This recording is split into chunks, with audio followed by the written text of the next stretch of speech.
First contact, the unexpected disruption. The vast emptiness of space had always been a canvas of rigid order, meticulously painted by civilizations that had mastered interstellar travel millennia before humanity's first tentative steps beyond their home planet. The Nexus Consortium, a collective of advanced alien civilizations, had long maintained a delicate balance of power, their societies structured with mathematical precision and emotional suppression.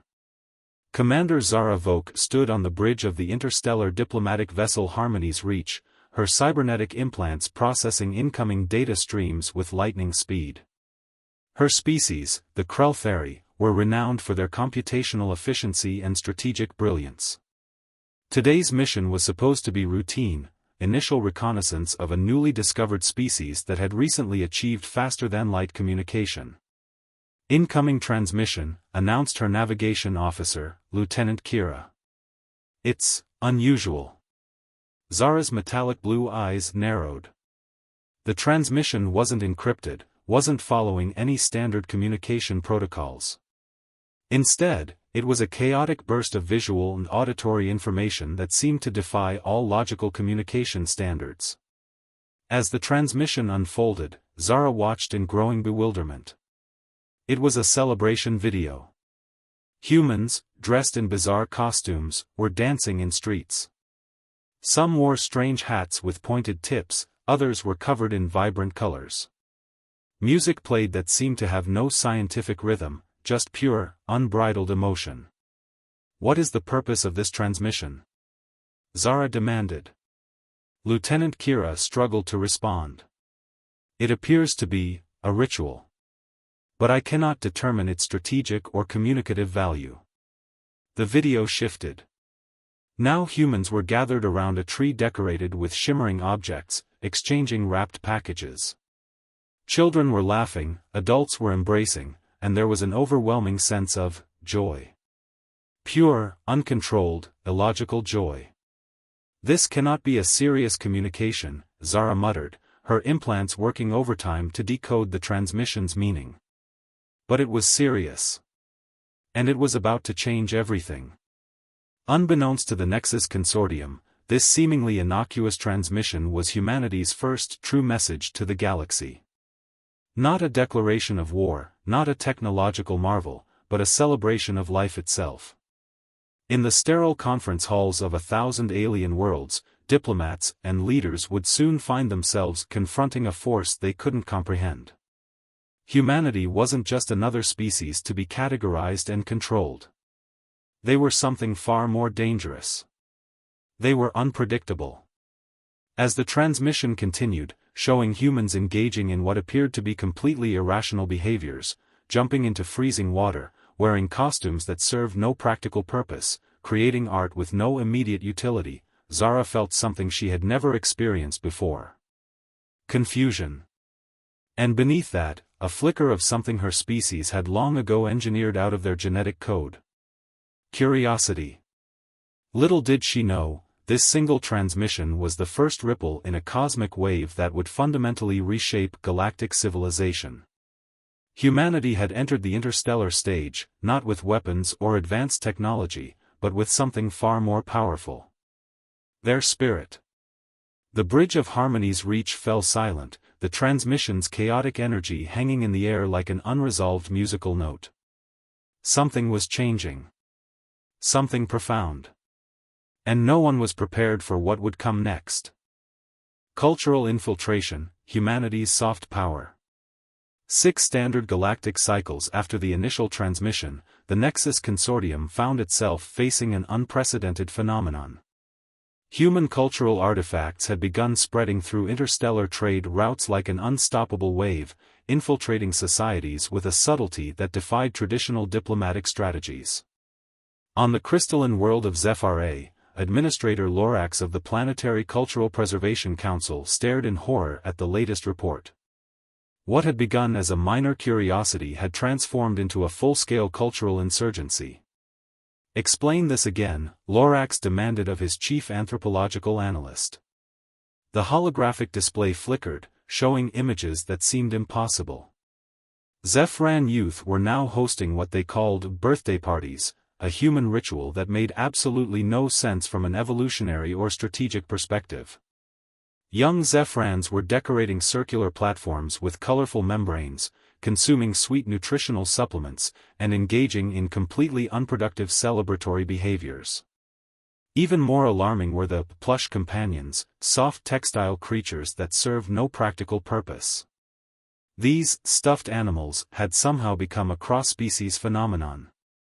Merchant ships reported increased trade in these utterly useless objects, with demand growing exponentially across multiple star systems. It's more than just cultural exchange, the analyst explained, her tentacles writhing with frustration. It's a form of mimetic infiltration. Humans aren't conquering through force. They're conquering through joy. The most recent intelligence suggested that human cultural practices were spreading faster than any known communication or trade network. Birthday celebrations, gift-giving rituals, musical performances, and bizarre recreational activities were reshaping entire societal structures. On the mining colony of Rigel 9, workers had begun taking vacation days, a concept completely alien to their previously regimented existence. Productivity reports showed a paradoxical result: despite reduced working hours, overall output had increased. Workers seemed more motivated, more creative, more alive. The Nexus Consortium's Emergency Council convened, their usually sterile meeting chambers now feeling distinctly uncomfortable. Holographic displays showed the exponential spread of human cultural practices. "We must contain this," declared Archon Vreen, the eldest member of the consortium. "These human practices are fundamentally destabilizing." But containment proved impossible. Each attempt to suppress human cultural elements only seemed to increase their appeal.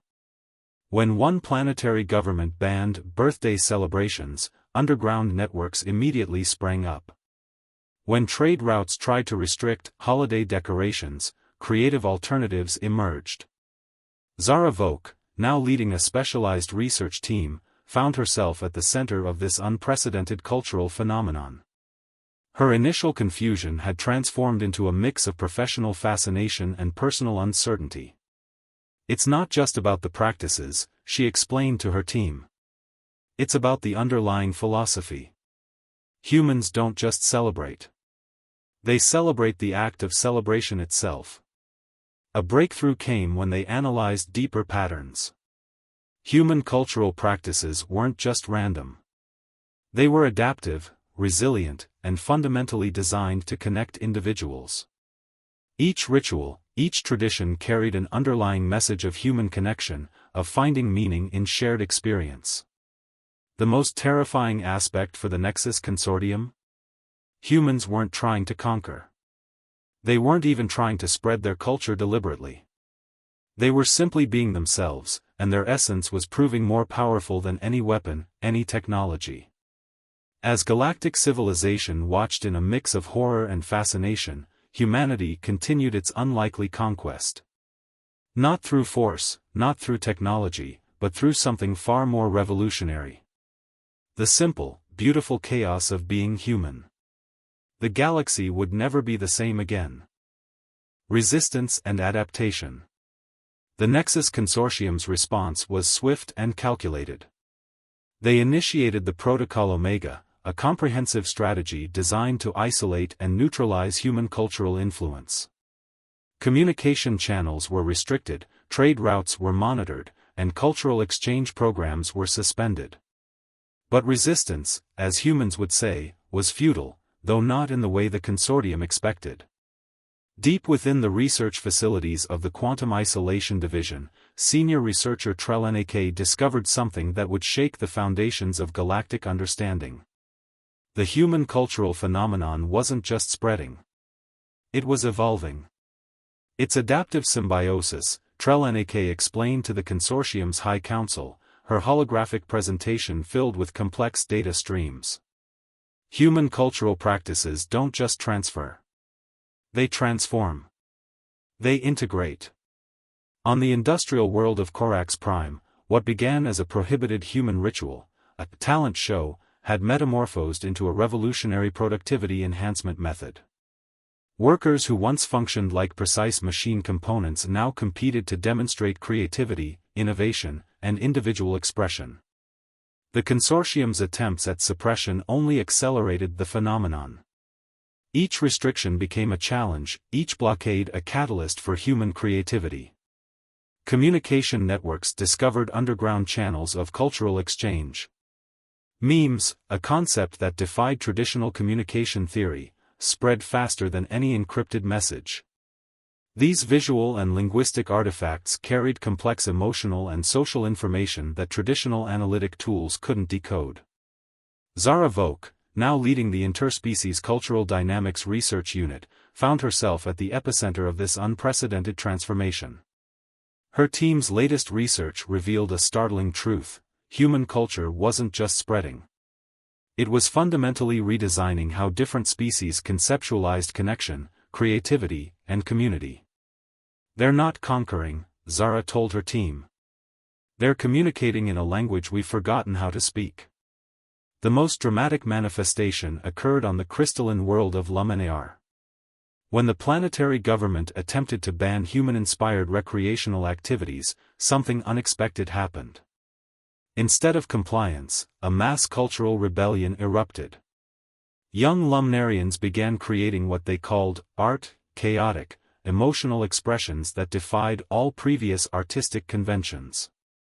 They organized what humans would recognize as flash mobs, spontaneous gatherings that served no apparent practical purpose beyond pure joy and connection. The consortium's communication interceptors captured a transmission that epitomized this phenomenon.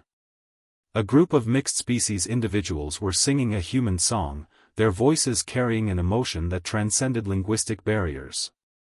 We will rock you." The song made no logical sense. Its rhythmic structure was primitive. Its lyrics were virtually meaningless. And yet, it carried a power that no strategic communication ever could. Trelaneke's final report to the consortium was both a warning and an observation: humanity is not an external force to be contained. They are a living, breathing concept of possibility. And they are changing everything. As galactic civilization watched in a mixture of terror and fascination, the human cultural wave continued its inexorable spread. Not through conquest, not through technology, but through something far more profound. The simple, magnificent act of being wonderfully, chaotically human. The resistance was futile, but not for the reasons the Nexus Consortium had anticipated. The Great Confrontation. The breaking point came unexpectedly, in the vast neutral zone between the Nexus Consortium's most fortified systems. What began as a standard interdiction mission transformed into something no galactic strategist could have predicted. Admiral Krell of the Consortium's Strategic Intervention Fleet had been given a simple mandate: neutralize the human cultural infection. His fleet of 500 stealth-enhanced warships represented the most advanced military technology in known space. Each vessel was a marvel of engineering, capable of dismantling entire planetary defenses with surgical precision. What they encountered defied every strategic projection. As the fleet approached the human-adjacent communication zone, strange signals began to interfere with their advanced targeting systems. Not weapons. Not electronic warfare. Something else entirely. Identify the source, Krell demanded, his six-fingered hands gripping the command console. The communication officer looked bewildered. It's music, sir. Multiple audio frequencies. Some kind of rhythmic cultural transmission. The signals grew stronger. Ancient human musical compositions, something called rock and roll, began to overwhelm their communication arrays. Speakers throughout the fleet crackled to life with sounds that seemed to bypass traditional communication protocols. We don't need no education. Krell watched in growing confusion as his most advanced combat systems began to malfunction wasn't the right word. They were transforming. Navigation algorithms started displaying unexpected parameters. Weapon calibration systems began generating what could only be described as visual art. Then came the truly unexpected development. The human response wasn't a military counterattack. It was an invitation. A transmission cut through the interference. Not a diplomatic communique. Not a threat. But a cultural challenge. We challenged the Nexus Consortium to a cultural exchange, the transmission announced. Winner takes all. No weapons. Just creativity. Zara Voke, now a senior diplomatic advisor, understood immediately what was happening. This wasn't just a confrontation. It was a demonstration of humanity's most powerful weapon, their ability to turn conflict into connection. The challenge proposed a series of cultural competitions. Not battles. Not strategic maneuvers. But challenges that would test the very essence of societal creativity. Musical performance. Artistic expression. Storytelling. Problem-solving through collective imagination. Admiral Krell saw it as an opportunity to definitively crush human influence. The consortium's leaders saw it as a chance to scientifically dismantle human cultural resilience. They had no idea they were walking into a trap designed not with weapons, but with the most dangerous tool in existence, human creativity. As the first competition began, something remarkable happened. The rigid, mathematically precise consortium representatives found themselves experiencing something they had long ago engineered out of their species. Emotion. Unpredictability. Joy. The galaxy watched, holding its collective breath. This was more than a confrontation. This was a revolution. And humanity wasn't just participating. They were rewriting the rules of engagement. Triumph of human spirit. The cultural Olympiad entered its final stages, and the galaxy watched in collective astonishment. What had begun as a potential conflict had transformed into something entirely unprecedented. Zara Voke stood at the center of the Grand Assembly Hall, her cybernetic implants struggling to process the information streaming through her neural network. The Nexus Consortium's most elite representatives sat in stunned silence, their carefully constructed societal models crumbling before their eyes. The final challenge was deceptively simple: solve an intractable problem that had plagued galactic civilization for centuries. Humanity's team didn't approach it with advanced algorithms or precise mathematical models. Instead, they brought something far more powerful: collective imagination, emotional intelligence, and an ability to think beyond conventional boundaries. Their solution wasn't just innovative. It was revolutionary. A young human named Kai stepped forward, accompanied by representatives from a dozen different species they had connected with during the competition. Their presentation defied every known approach to problem solving. It wasn't a technical solution. It was a narrative, a story that reframed the entire challenge. The problem isn't the problem, Kai explained, his voice carrying a mixture of passion and playful defiance. The problem is how we've been looking at the problem. The consortium's lead strategist, Archon Vreen, felt something he hadn't experienced in centuries. Uncertainty. Excitement. A glimmer of what humans might call hope. The solution proposed by the human team wasn't just mathematically sound. It was emotionally resonant.